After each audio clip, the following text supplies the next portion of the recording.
मैं दिलदार नगर की जनता से एक ही सवाल, आपको किस प्रकार का चेयरमैन चाहिए? अपॉइंटमेंट लेने वाला नेता चाहिए या फिर स्टाम्प और मोहर पॉकेट में लेकर घूमने वाला नेता चाहिए? करोड़ों करोड़ों रुपया का घोटाला किए, कुछ काम ही नहीं किए, ऐसा क्यों? किसमें गिरता है? आपके लिए और हमारे लिए और नेताओं के लिए कितनी शर्म की बात है। उससे सोच लीजिएगा सर, आईडीटीवी पर आप बात कर रहे हैं। हाँ, इसलिए कि मैं कोई घमंड से नहीं बात कर रहा हूँ। नमस्कार, मैं अजय कुमार दिलदार नगर में हूं और चेयरमैनी का चुनाव बेहद नजदीक है। इतना करीब है कि प्रत्याशियों का होड़ लगा हुआ है कि मैं बनूंगा। लेकिन मैं दिलदार नगर की जनता से एक ही सवाल, आपको किस प्रकार का चेयरमैन चाहिए? अपॉइंटमेंट लेने वाला नेता चाहिए या फिर स्टाम्प और मोहर पॉकेट में लेकर घूमने वाला नेता चाहिए? मैं एक ऐसा नेता और जनसेवक के पास बैठा हूं जो 2 साल से दिलदार नगर का चेयरमैन रहे, जिनका नाम अली शेर रैनी है उर्फ भोलू, और पूर्व चेयरमैन के पास मैं बैठा हूं। और आइए कुछ सवालों के घेरे में इनको लिया जाए आईडीटीवी के हवाले से कि इस बार आपको जनता किस प्रकार से समर्थन दे रही है और इस बार क्या मुद्दा रहेगा और किस प्रकार से आप चुनाव जीतेंगे। Welcome to IDTV sir. शुक्रिया सर, क्या मुद्दा रहेगा, क्या कंटेंट रहेगा इस बार आपका चुनाव लड़ने का? क्या किस बेस पर लड़ रहे हैं चुनाव? विकास के बेस पर मैं चुनाव लड़ने रहा हूँ और अपनी आवाम को जिस तरीके से मैंने सुविधा प्रदान किया है नगर को, अपनी मेहनत के बल पर सड़क, पानी, बिजली, प्रकाश व्यवस्था, सफाई, कुछ ऐसी मूलभूत सुविधाएं जैसे चिकित्सा है के क्षेत्र में है और एजुकेशन के क्षेत्र में है, ये सब मामला थोड़ा सा छूट गया क्योंकि चुनाव नजदीक आ गए और मैं पलट कर गया चुनाव को, वरना ये मुद्दा भी मैं हल कर लिया। अच्छा जी, तो ऐसा क्या रहा जो मुद्दा छूट गया, आप हल नहीं कर पाए और अभी पछतावा हो रहा है? जब इंसान कुर्सी पर रहता है तो सोचता नहीं है और जब अभी कुर्सी छूट गई है तो आपको पछतावा हो रहा है, क्यों? नहीं, सोचने के लिए मैं पहले से ठीक ढंग से मैंने सोचा और काम इतना ज्यादा नगर पंचायत दिलदार नगर का था और आज तो खैर वो जीर्ण शीर्ण अवस्था में चली गई। कोई ऐसा सड़क नहीं है नगर का, गली नहीं है जी, मोहल्ला नहीं है, चाहे वो मेरे पक्ष का हो या विपक्ष का। मैं चूंकि चुनाव जीत गया तो मैं दिलदार नगर के प्रत्येक वासियों का मैं चेयरमैन हो गया। मैं तत्काल सेवा देने में विश्वास रखता हूं और रहूंगा। मैंने गलियों का निर्माण कराया, सड़कों का निर्माण कराया, पेयजल की व्यवस्था का निर्माण कराया, हैंडपंप लगवाया, सोलर लाइट लगवाया, प्रकाश व्यवस्था की व्यवस्था किया और तमाम ऐसी सुविधाएं जो नगर को आज दिखाई दे रही है वो मेरे पीरियड की ही आपको दिखाई देगी। इंटरव्यू लेने से पहले मैंने जितने भी प्रत्याशी हैं सभी का मैंने आईडीटीवी पे डाल दिया था कि इनका इंटरव्यू होगा 15 तारीख के दिन, और आईडीटीवी आई हुई है, ले रही है, और उनमें कुछ मुद्दे भी हैं, जनता के मुद्दा हैं। तो सभी मुद्दों में से मैं एक आध दो सवाल पढ़ूंगा उसमें का कि कुछ लोग हैं बता रहे थे कि जब चेयरमैन थे आप करोड़ों करोड़ों रुपया का घोटाला किए, कुछ काम ही नहीं किए, ऐसा क्यों ब्लेम लगा रही है जनता? जनता नहीं, उसमें जो व्यक्ति है, एक व्यक्ति विशेष 10-12 कमेंट आया था। चूंकि जनता में आम धारणाएं हैं कि नगर का सेवक भोलू भाई की तरह हो, अली शेर रैनी की तरह हो, और काफी चर्चा है। चुनाव अगले साल भी मैं जीत गया होता, लेकिन मेरे खिलाफ साजिश की गई। मेरे खिलाफ साजिश करके इस तरह से अफवाहों को लोगों ने मैदान में उड़ाया और माइनस और प्लस की व्यवस्था करके मुझे चुनाव तो से सर राजनीति में तो साजिश होती ही है, राजनीति एक ऐसी चीज है, साजिश तो होती ही है। ये मेरे खिलाफ जितना माइंड से मजबूत होता है वो। मैं एक व्यापारिक घराने से बिलोंग करता हूँ, मैं व्यापार करता हूँ और मेरी फलों का कारोबार भी है, मेरे आलू प्याज का भी कारोबार है, छोटे छोटे बिजनेस। जी हाँ, और करते रहते हैं। मेरे बर्तन का भी कारोबार है और तमाम कारोबार मैं अपने तरीके से बिजनेस करता रहता हूं। आज से नहीं, मैं बरसों से मैं जमीन से जुड़ा हुआ इंसान हूं। डेली कमाने और खाने में विश्वास रखता हूं।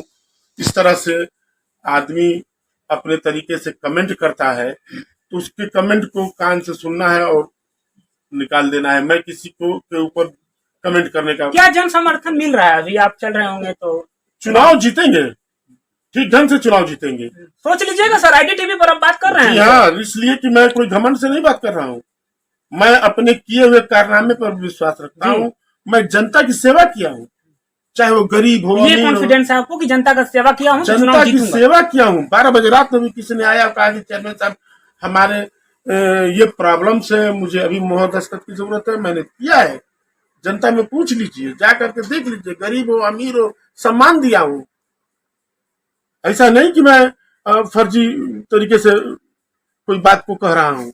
अच्छा सर, एजुकेशन को किस प्रकार से देखते हैं? आप ही के यहाँ जो कस्बा में एक बहुत खूबसूरत विद्यालय था बालिकाओं का, बालिका इंटर कॉलेज, जी हाँ, जी हाँ, उसका मैं विजिट किया हूँ। जी हाँ, मतलब आंखें नम हो जाती है एजुकेशन की बात आए तो भले ही वो फंड में, अब उसके लिए फंड नहीं आता होगा, लेकिन आपके कस्बे में है तो उसके लिए आप लोग कुछ विचार क्यों नहीं करते? क्यों बंद हो गया वो विद्यालय? उसके लिए जब मैं चेयरमैन था तो मैंने पत्र के माध्यम से अवगत कराया था कि वहाँ पे चपरासी, माली, टीचर और बाउंड्री वॉल की व्यवस्था, ये तमाम व्यवस्था की जाए और साफ सफाई वगैरह की व्यवस्था की जाए, जिससे कि नगर की बच्चियां प्राइवेट स्कूलों में न जाकर के सरकारी विद्यालय में जाए। लेकिन वहाँ की जिल व्यवस्था होने के कारण नगर की बच्चियां जो है वो प्राइवेट विद्यालय में जा रही हैं।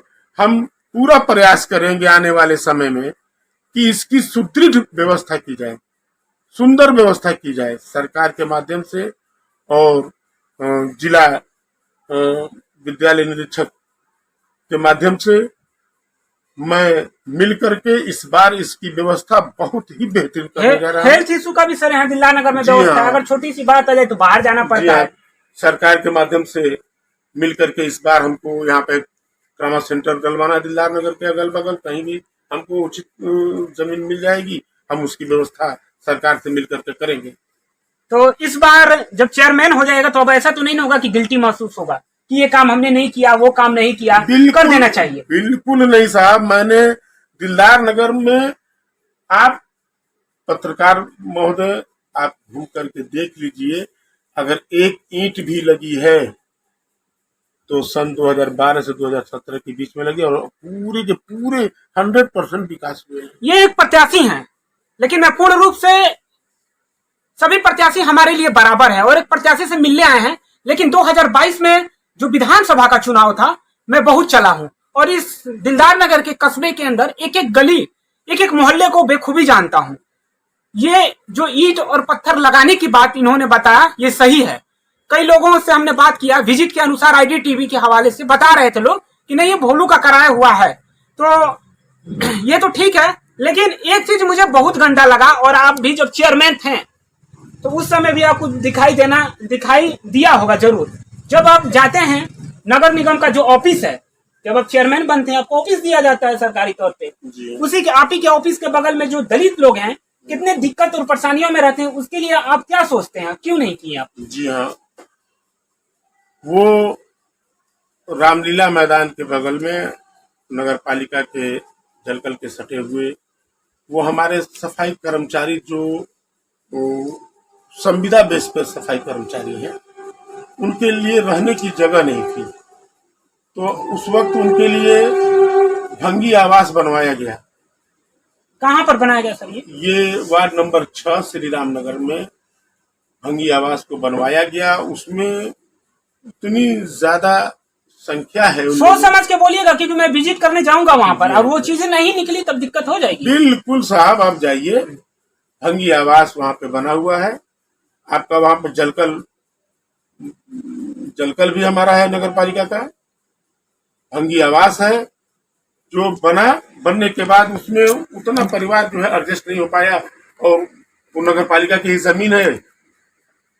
टाउनरिया कम कार्यालय से के कम सका- 7-8 सका- लोगों का परिवार रोड पे ही रहता है सर। जी। बरसात हो, जाड़ा गर्मी हो, बड़ा दिक्कतों का सामना करना पड़ता है। ऐसा है ना कि उसमें मात्र 6 लोगों का परिवार झोपड़ी डालकर रहता था, लेकिन अब धीरे धीरे इन लोगों की संख्या बढ़ ही रही है। इनके रिश्तेदार आ जाते हैं तो कहाँ जाएंगे, वो लोग आते हैं तो उसी में अपना आगे जो है बिछा देते हैं चारपाई वगैरह, जिससे कि थोड़ा सा दिक्कत है। लेकिन इस बार मौका मिला, जनता ने दिया, तो उसको भी भंगी आवास को बनवा करके बेहतरीन ढंग से उन लोगों की रहने की व्यवस्था सर सोचिएगा जरूर, क्योंकि हम आपको, अगर आप चेयरमैन बने तो जरूर सोचिएगा, इसलिए असहाय गरीब पीड़ित मजदूर हो। जी हाँ, जी तो हाँ। अगर आप अपने ऊपर मतलब देख लें तो रो दीजिएगा। और एक चीज और बता दे रहा हूं कि ये जो अभी अब जाएंगे, या वनवासी लोग होते हैं, या फिर दलित में बहुत ऐसे लोग हैं जो तिरपाल और पोल डाल के, प्रकृति से लड़ने की क्षमता इनके अंदर बहुत तगड़ी होती है। और सर इनके लिए कुछ करिएगा सर, बिल्कुल बिल्कुल। इस बार होइएगा तो कुछ करिएगा कि नहीं? ऊपर वाले ने का आशीर्वाद रहा और जनता का आशीर्वाद रहा तो निश्चित रूप से उन लोगों के लिए भी किया जाएगा, क्योंकि इससे पहले मैंने किया है। जाकर के भंगी आवास देख लीजिए, मैंने उनके लिए बिल्डिंगें बनाई हैं। सरकार से मैं व्यवस्था ला करके वहां पे बनी हुई है, जो कि पहले एकदम जीर्ण शीर्ण सी अवस्था में रहते थे, तो उसमें उतना परिवार तो रह नहीं पा रहा है। मान लीजिएगा अगर 6 फ्लैट बने हुए हैं 2-2 रूम का, तो 6 परिवार रेस्ट हो पाया है, जगह तो है नहीं। तो वहां पे सरकारी जमीन थी, उन लोगों ने वहीं पे मड़ई डाल करके वो आबाद हो गए हैं। उसको भी, उस जमीन पर भी भंगी आवास बनाने का व्यवस्था किया जाएगा, जिससे कि इन लोगों को आम जनमानस की तरह जिंदगी जीने के लिए आवास की व्यवस्था किया जाए, जिससे उनको भी सुख प्रदान किया जा सके। तो सर ये दिल्ला नगर में अभी 22 में ही चुनाव, मतलब अच्छा एक्सपीरियंस है चुनाव का, और मेरा पहला चुनाव रहा।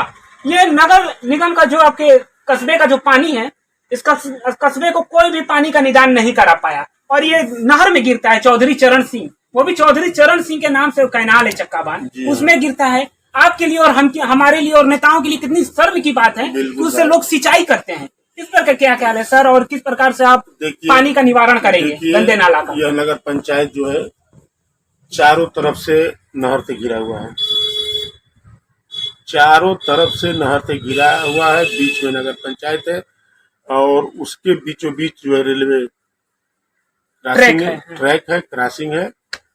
और 2003 में नाला फाटक इस पार का, जिस एरिया में पोस्ट ऑफिस होता है, इसमें 2 वार्ड है, वार्ड नंबर 1 और वार्ड नंबर 5।